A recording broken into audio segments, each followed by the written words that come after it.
I found that nothing in life is worthwhile unless you take risks. Nothing. Nelson Mandela said, "There is no passion to be found playing small and settling for a life that's less than the one you're capable of living." Now, I'm sure in your experiences in school and applying to college and picking your major and deciding what you want to do with life, I'm sure people have told you to make sure you have something to fall back on. Make sure you got something to fall back on, honey.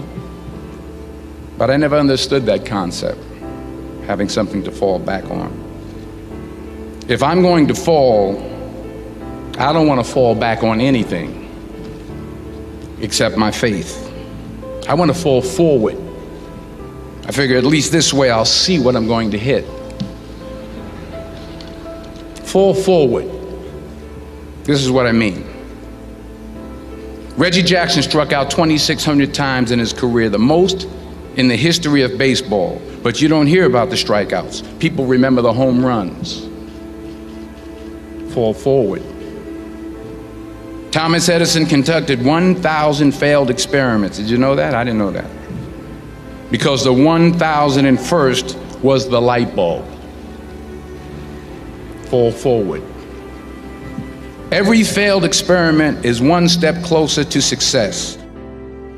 It's good for you to go take your place in the world. Have some ambition.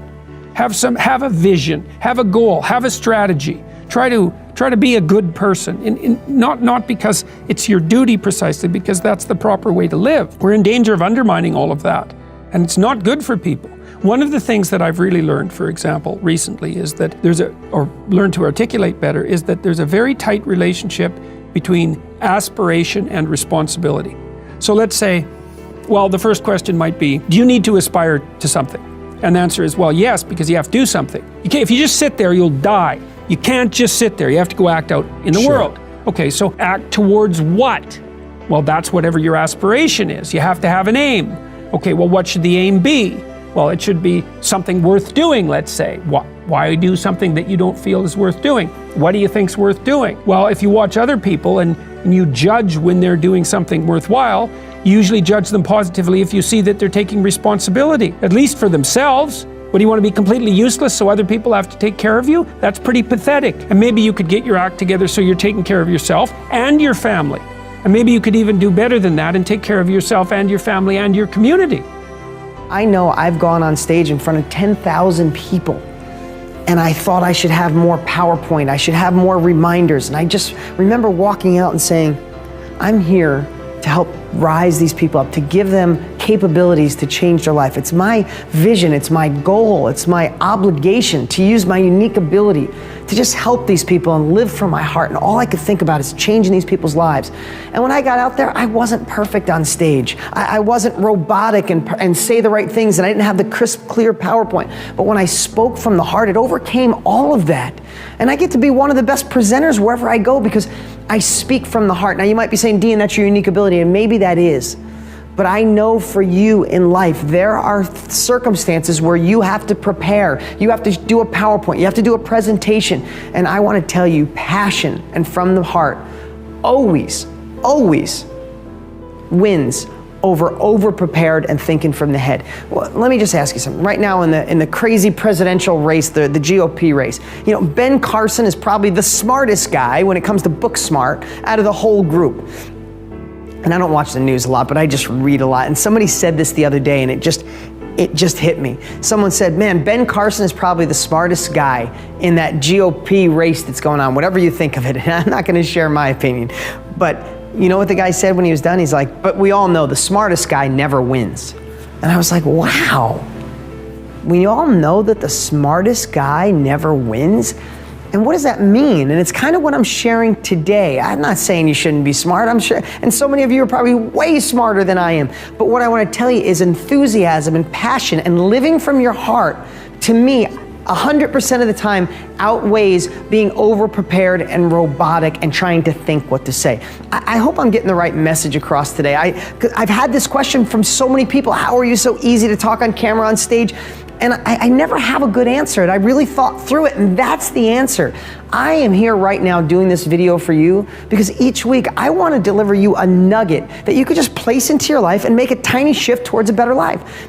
So I don't need a teleprompter. I don't need a script. I come here and just want to deliver, and it's coming from my heart. Now, I have practice. I've been on video for 15 years. I've been doing these for 7, 8 years. And maybe that's not what you do, but you're still going to have these circumstances where you have to talk to your children, talk to your coworkers, talk to your employees, and talk to your employer. And if you get stuck in your head, that's when you get stressed, that's when you get worried, that's when you try to remember what to say, and you leave and go, oh, why did I say that, or why didn't I say more? What if you can go in and say, why am I going in? And live with passion and have it come from your heart. Then that's truly you, and you're giving the answers you're supposed to from the real you, not the facade that sometimes life makes us wear. One of the challenges I think many people have is really the discernment of information. It's really difficult to know what's the truth anymore, just because information is so accessible. And I used to say that in an age of information, ignorance is a choice. And now we have to confront a whole nother level, and that is the information that we're getting. Is it actually supporting us, or is it something that really is an incentive to cause us to make choices? So for me, I think the biggest challenge has been just really an awakening to what kind of information I want to expose myself to. And I think it's now more than ever a challenge for a lot of people in the world.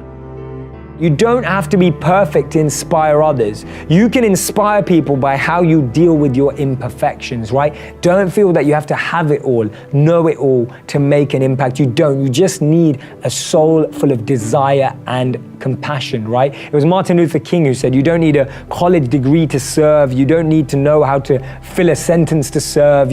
All you need is a heart full of soul, right? And a heart full of compassion. That's all that's needed. That's what we need to focus on. Let's not be limited by feeling we need other resources apart from love and compassion to make an impact, because we don't, right? You actually don't need them. We are going to create a baseline for ourselves that's based on intention. This was around 1989 when I'd read Gary Zukav's book called The Seat of the Soul.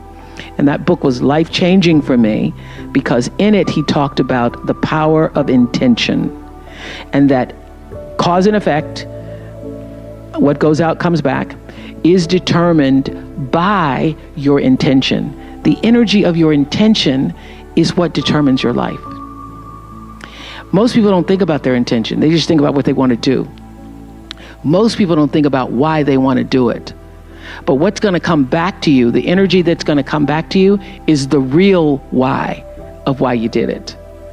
And so I then said to my producers, we're not going to do any shows that are not intentional.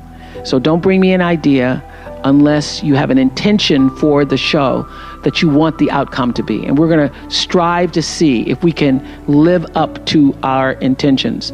And so around the late 80s, we started a pre-show to talk about what the intention was, and then a post-show after every single show to say, did we fulfill that intention?